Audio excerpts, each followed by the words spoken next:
Hello friends, कैसे हैं आप सब। Welcome back to our channel law era. कल हमने चैप्टर नंबर 2 तक कवर आउट कर लिया था सीआरपीसी का। चैप्टर नंबर 2 क्या बोलता है?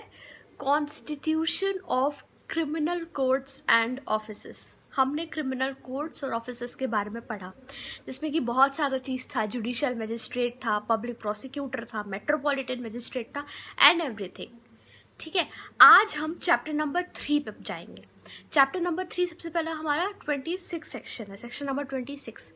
चैप्टर नंबर 3 का जो टॉपिक है वो है पावर ऑफ कोर्ट्स। हमने क्रिमिनल कोर्ट्स के बारे में पढ़ा, ठीक है, क्रिमिनल कोर्ट्स एंड ऑफिसेस के बारे में पढ़ा। अब उसकी पावर भी तो बताना ज़रूरी है ना, कि पावर क्या होगी कोर्ट्स की। तो अब चैप्टर नंबर 3 है हमारा क्रिमिनल कोर्ट्स की जो पावर्स हैं वो बताएगा, ठीक है, पावर ऑफ कोर्ट्स। तो अब हम चलते हैं सेक्शन नंबर 26 में। अब सेक्शन नंबर 26 क्या बोलता है? चैप्टर नंबर 3 सेक्शन नंबर 26 हमको courts by which offences are triable, इसके बारे में हम पढ़ेंगे, इसके बारे में हमको बताएगा, ठीक है। सेक्शन नंबर 26 चैप्टर नंबर 3, ठीक है। तो इसमें क्या बताया है कि जो आईपीसी में देखो क्राइम होते हैं, ठीक है, फिर सीआरपीसी में उसके प्रोसीजर होते हैं।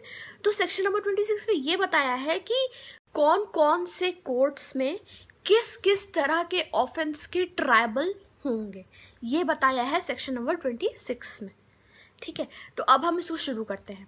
अब इसमें क्या लिखा है कि subject to the other provisions of this code, ठीक है, दूसरे प्रोविजंस को देखते हुए ये बताया है कि पहले नंबर पे ये बताया है कि जो भी ऑफेंस आईपीसी के अंदर जो भी आईपीसी के अंदर जो मेंशन हुए हैं, तो वो उसके ऑफेंस किस किस कोर्ट में ट्राई होंगे, ठीक है। तो पहला जो प्रायोरिटी है जिस कोर्ट को दिया गया है वो है हाई कोर्ट, फिर उसके बाद दिया गया है सेशंस कोर्ट, जो कोर्ट ऑफ सेशन है, और फिर उसके बाद any other court. Any other court मतलब कि जो मजिस्ट्रेट्स कोर्ट है, जैसे कि जुडिशियल मजिस्ट्रेट या मेट्रोपॉलिटन मजिस्ट्रेट, उस कोर्ट्स में ट्राइड होगा, ठीक है।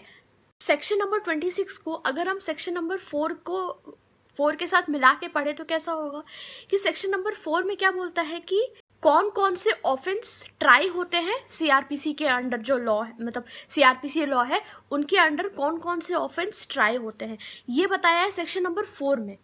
और वही सेक्शन नंबर 26 में क्या बताया है कि कौन कौन से ऑफेंस किस किस कोर्ट्स में ट्राई होंगे, ठीक है। तो ऑफेंस तो हो गए, अब ऑफेंस हो गए तो कोर्ट भी तो चाहिए ना उसको वो करने के लिए।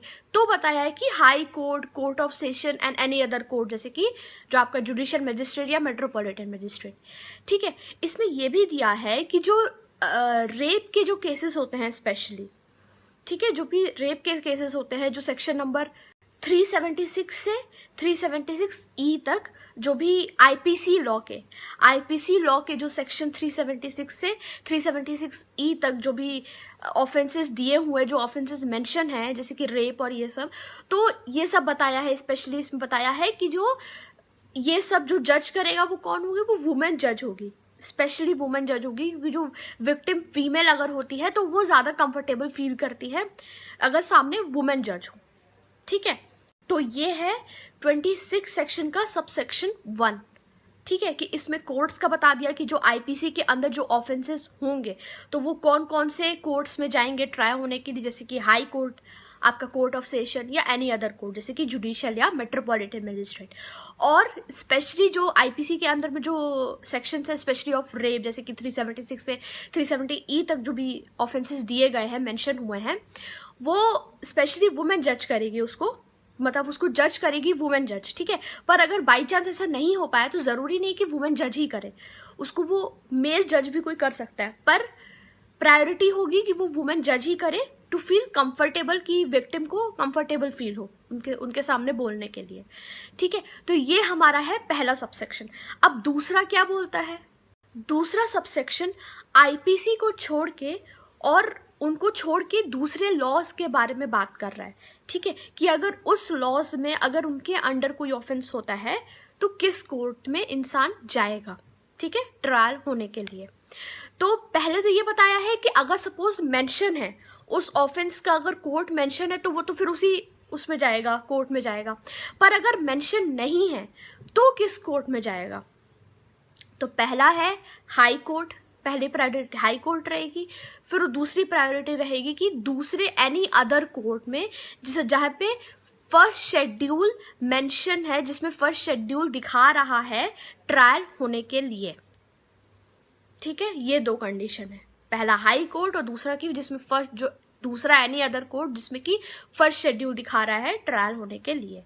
ठीक है, यही चीज सबसेक्शन 1 में भी था, जो एनी अदर कोर्ट था उसमें भी ये था कि फर्स्ट शेड्यूल दिखा रहा था ट्रायल होने के लिए। ठीक है, तो फर्स्ट शेड्यूल, अब पूछते हैं कि फर्स्ट शेड्यूल कौन सा क्या बोलता है, इसी सीआरपीसी का ही। तो इसमें ये बताया है कि फर्स्ट शेड्यूल में अगर किसी पर्सन को अपने ऑफेंस के लिए पनिशमेंट मिलेगा, पनिशेबल विद डेथ या इम्प्रिजमेंट फॉर लाइफ या इम्प्रिजमेंट फॉर 7 years, तो ये सब जो पनिशमेंट होगा उनके कोर्ट्स कौन से होंगे जहाँ पे ट्रायल होगा? वो होगा कोर्ट ऑफ सेशन।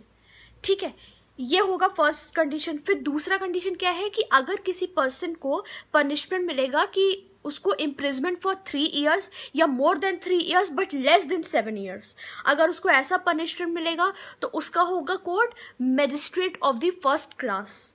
ठीक है, फिर तीसरी कंडीशन है कि अगर किसी पर्सन को imprisonment for less than 3 years या तो फिर ओनली फाइन, या तो लेस देन 3 years या ओनली फाइन अगर होगा तो उसके लिए कोर्ट होगा कोई भी मजिस्ट्रेट कोर्ट।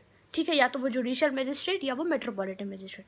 ठीक है, तो ये है फर्स्ट शेड्यूल में मेंशन जो कि दिया हुआ है। तो पहले सबसेक्शन में क्या दिया था? पहले सबसेक्शन में आईपीसी के जो लॉ में जो ऑफेंस होगा उनके बारे में बताया था कि कौन कौन सा कोर्ट आईपीसी में आएगा। ठीक है, अगर ऑफेंस होगा तो ये कोर्ट में ट्रायल होगा, ये बताया था। और सेकंड सबसेक्शन में बताया कि आईपीसी को छोड़ के और जो लॉज हैं उनमें अगर ऑफेंसेस जो दिया हुआ है उनके ट्रायल्स कौन कौन से कोर्ट्स में होंगे, ये बताया है। तो ये हमारा है सेक्शन नंबर 26। ठीक है, तो आज के लिए इतना ही। अब मिलते हैं हम नेक्स्ट वीडियो में, तब तक के लिए अपना ध्यान रखें, स्टे हैप्पी, स्टे सेफ। और अगर मेरा वीडियो पसंद आए तो इसे लाइक, शेयर, सब्सक्राइब, कमेंट करें और बेल आइकन भी प्रेस कर दें। और अगर कोई सजेशन देना है तो प्लीज़ कमेंट बॉक्स पे आप लिख सकते हैं। Thank you so much.